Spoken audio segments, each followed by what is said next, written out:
Oh, the sound is intimidating.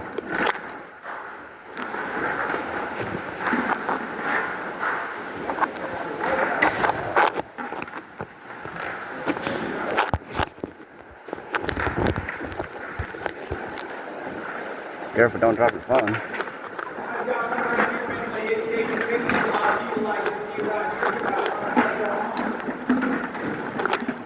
Yes, solid ground. For now, Jesus.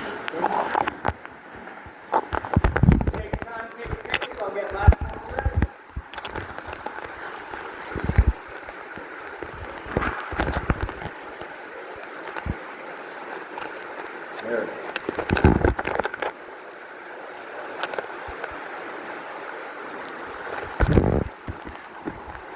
Everything all set?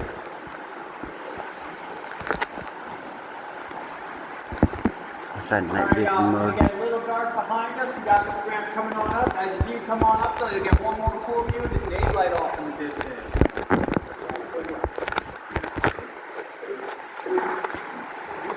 You can already start to see the daylight over there. It's got all that. Watch the street coming on up. So it's down.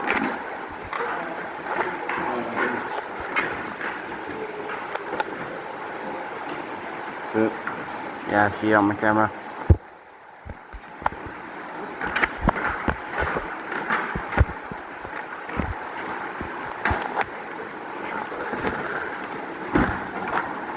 My Crocs are not having a fun time, my friend. Here we have our largest pile of bat pool along the walking floor. As you can see, it's quite a pile of food. Like I also said, if you ever want to find a party that, find a pile of food, find a party that.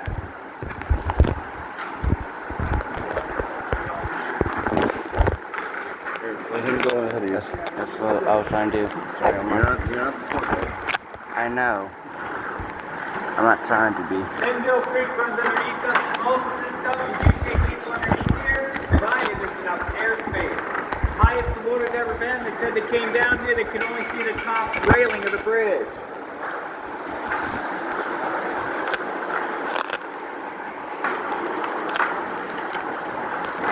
The sound of the bridge is intimidating.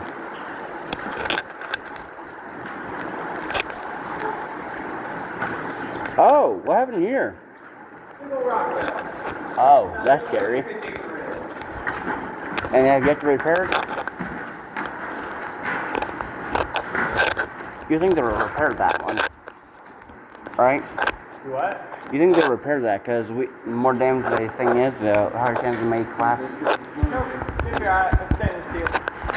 Okay, Won't rust or nothing. good thing. Because anything else would be demolished down here, right?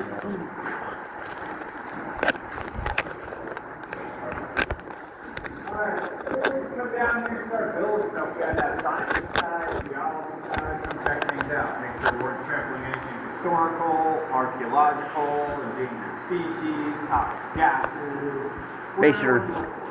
Basically make sure it's still safe for tourists. Yep, you got it. Both parties came down here, gave us the go-ahead. As you can tell, we're standing on a bunch of stuff down here. But the scientist guys left us with a list of critters. We've got 7 Yeah. multi-continent species, right? And tricolors. We estimate we have about 20,000 bats total down here. We got 5 species of salamanders. These mud puppies. We got those cave crickets, spiders. We got all the normal stuff we find all down here. Spiders. All the openings. And the local wildlife. Find their way in here. We got two snapper turtles and fish hanging out in the ponds. We used to have a family of raccoons hanging out by that opening over there. They were coming up to the campground and turning into trash. We got the beaver that hangs out on the outside here. And every time the water comes up from a storm, we're constantly finding snakes in this creek bed. We already talked about the snake beds a little bit, but they get washed in the creek bed down here. It's too cold for a snake in the cave. They'll go into a hibernation and never come back out. So the snakes we do find throughout the cave, we'll carry them back outside, give them a chance to live another day. Except for the ones we don't like. The snakes we don't like, those guys bump their head on through rocks. Basically, if we found a rattlesnake, it stays down here, right? Yep, he finds his own way out. As you can see though, we did get to go ahead. We came down here, built a bunch of stuff, started bringing people down here, started coming in to dead bats. Sit up. A dead what? Bats. Bats. Called our scientist buddies up, said, hey guys, bunch of dead bats. Come take a look. Told us they all died of a heart attack. All the work we had done down here, all the people we started bringing down here, Stress. Stressing out the bats. We were killing them. Oh, so I guess after a while you left us, not allowed us in here for a little bit? We're getting that to 1 second, my friend. So we called them up and said, hey, you know what we're going to do? They agreed to watch us for a few days, and then come to know, as we spooked the bats, they'd all leave their spots. Go to that dark area. Once the scientist guys realized what was happening, came to us, said, hey y'all, the bats like this area. Give it back to them. We said, you guys know what you're talking about. We cut it off, we piled our junk in front of it, we stopped taking tours back there. We call that area back there, The no zone, right? where's Batman there? Batcave! Sorry y'all, Batman is not home today. I got no Batman fans down here, I guess, today. There's a whole section I of the do. cave down there. I got a whole loop-de-loop coming on through there. Once you get to the top of the loop, you can get off the path, I'm go a behind Batman this fan. wall, and eventually opens up to a 50-foot high chamber filled with bats. It's awesome back there. We'll go back there about 3 times a year to check on them, make sure they're okay. Other than that, we try to leave them alone. When they go into hibernation, typically October to March, we don't go back there at all.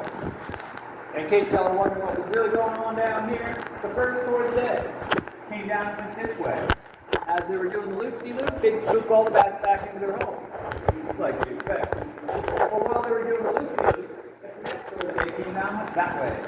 When they spooked those bats, they'd all leave their spots and try and come back to their home. But there's a tour back there.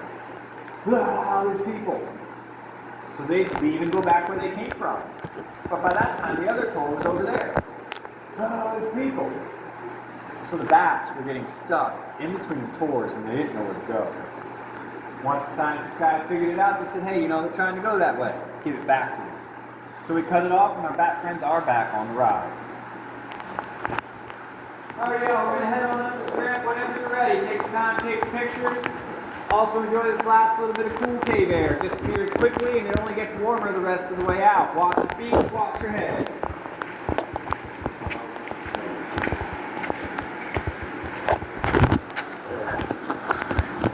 I should not be wearing Crocs. Watch your head.